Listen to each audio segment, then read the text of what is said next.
being the good Navy guy I am, I want to know I read emails, and here's the instructions that were in Paul's notes, so I'm following it. But it's a privilege to be here speaking to Rotarians and guests and the best Rotary possibly on the planet, our Rotary.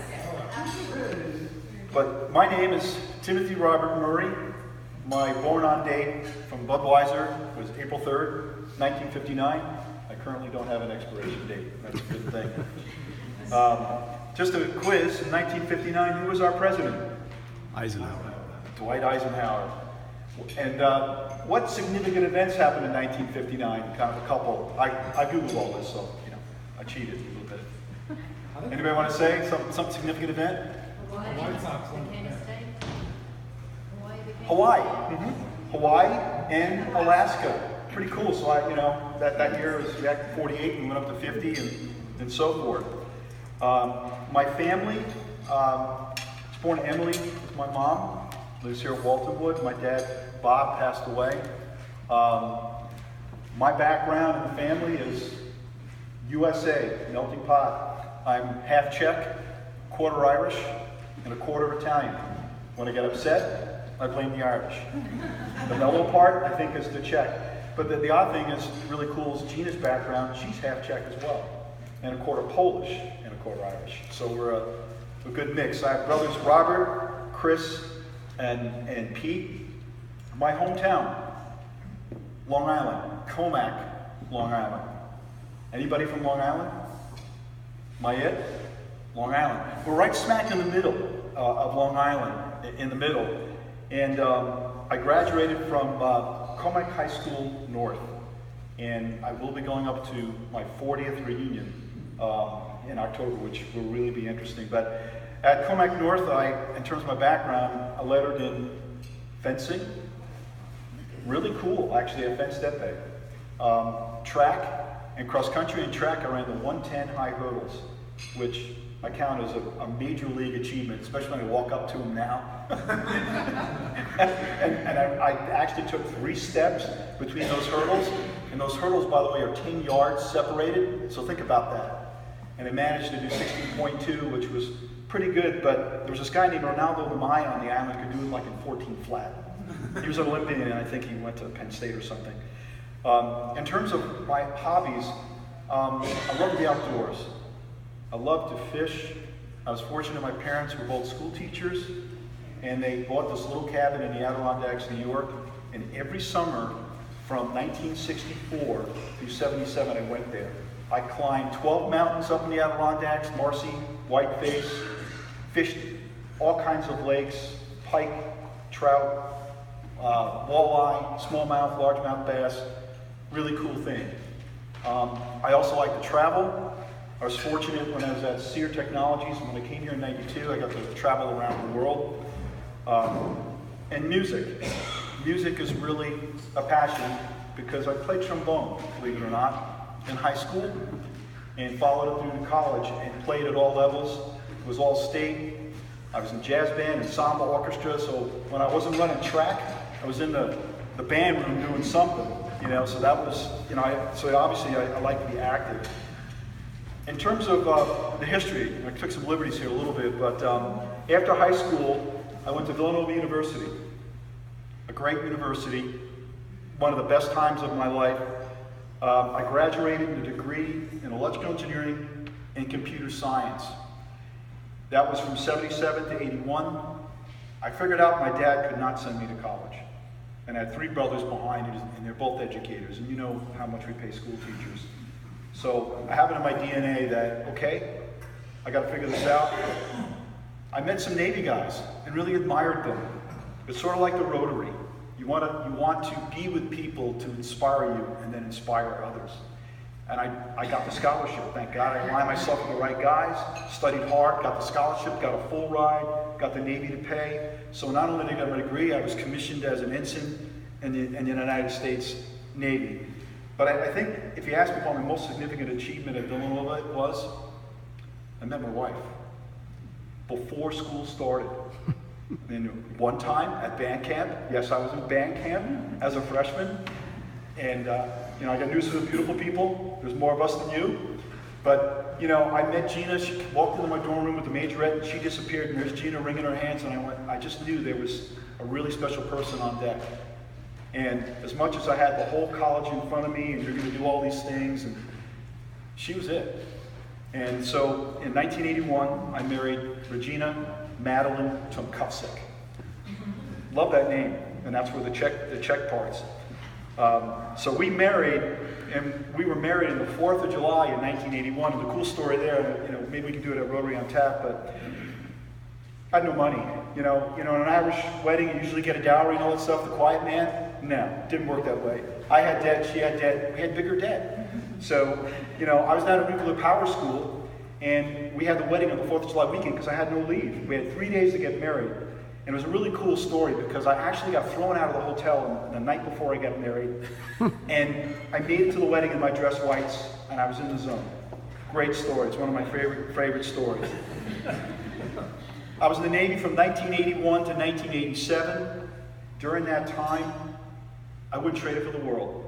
Military made us who we are today. Tough. When I was out at sea, Gina had the watch. We started having babies. We had TJ right at, 9 months after we graduated school. And we got on a roll. And TJ was born in 82, Keith in 83, Kyle in 84. Love that name. And then Heather. So we had all in the Navy. Navy housing was great. We lived on Tullaby Avenue. It's an old submarine, a nuke. And the cool thing about Navy housing, you just can't do anything to it. It's linoleum floors, steel. When the little kids ran around and hit the wall, they'd pass out. So that's okay. You'll be fine. I mean, indestructible. Didn't have to worry anything about it. So in the Navy career, started 82. I passed the power school, went on. I held 3 jobs: communicator, main propulsion assistant to the engineer, and then I was weapons. And that was quite an honor because it's a second tour duty. I qualified engineer. I actually got an interview with Admiral Rickover. Got thrown out of his office 3 times. I got qualified engineer. So the only thing left on my call card was driving a submarine. But really, my last deployment, we went on 3 spy missions.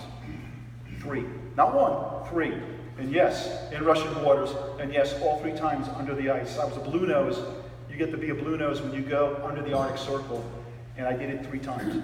So it was quite an interesting, and if you saw the movie Hunt for Red October, the Dallas, in my squadron, we were right next door.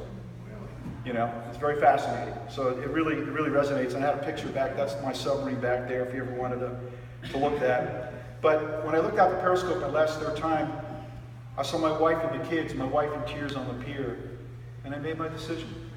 We had a career mapped out. My captain's going to go to naval postgraduate school, you're going to do this, this, and this, but that was his vision.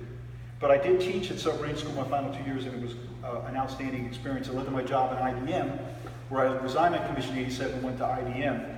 I was there 5 years, but everybody remembers then, IBM started to decline. Loved it, did well, traveled around the world, but came across this software company called Sear Technologies, which IBM formed with First Boston Credit Suisse. They moved here to Cary, North Carolina. That's how I got. I left IBM and joined that company in 1992. And that was one of the best things that ever happened. I didn't realize at the time, I was in New York all my life going, I have this vision of North Carolina, and my wife's going, what are we doing? But the best thing ever. We love it here. And my career from there started to downsize. Sear, I was employee 62, went to 800, terrific story here. But went downhill, we made some bad decisions. We just our boat to IBM OS2, for you old timers, OS2 crashed, Microsoft won, we lost.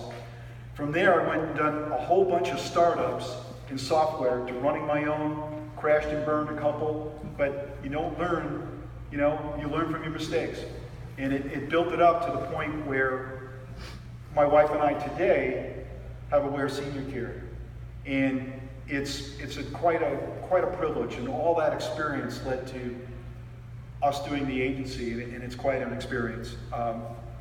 So just to kind of close it up, why did I join the Rotary? I kind of touched upon that. I guess the black and white answer would be Becca.